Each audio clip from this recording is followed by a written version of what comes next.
नमो नमः। मैं ममता ठाकुर आपका बहुत बहुत स्वागत करती हूँ हिंदी और संस्कृत दोनों विषयों को पढ़ाने वाले इस एकमात्र चैनल पर। आज हम जानेंगे कि सर्वनाम के कितने भेद हैं और उनको याद रखने के लिए हमें कौन सा तरीका अपनाना चाहिए। वो एक ट्रिक के माध्यम से मैं आपको बताऊंगी। इस ट्रिक को ध्यान से सुनिए और समझिए, इसके बाद आप सर्वनाम के भेदों के बारे में कभी नहीं भूलेंगे।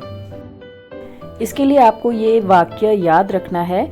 6 लोगों के समूह में एक पुरुष ने प्रश्न किया कि निश्चय और अनिश्चय के संबंध में निज निर्णय क्या होना चाहिए।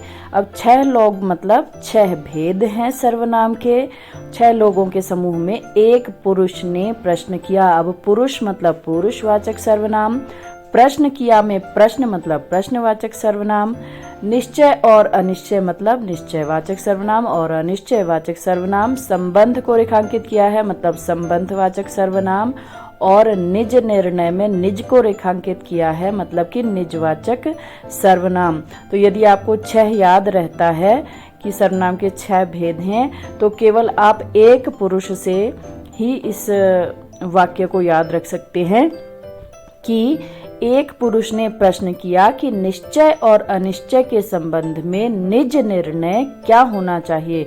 अब इस वाक्य का अर्थ आप खुद भी समझ गए होंगे कि इसमें क्या पूछा जा रहा है, और अगर आपको वाक्य का अर्थ ना भी समझ में आए तो भी चिंता की कोई बात नहीं है। आपको सिर्फ ये वाक्य याद रखना है, क्योंकि इसमें वो सभी शब्द आ गए हैं जो कि सर्वनाम के भेदों को आपको बहुत आसानी से दोबारा याद दिला देंगे।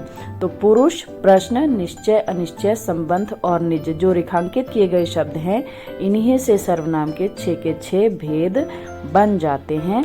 तो मुझे लगता है कि आप अब इसके बाद सर्वनाम के भेदों के विषय में नहीं भूलेंगे।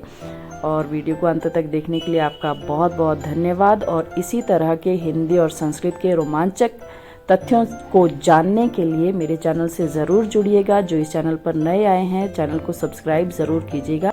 धन्यवाद।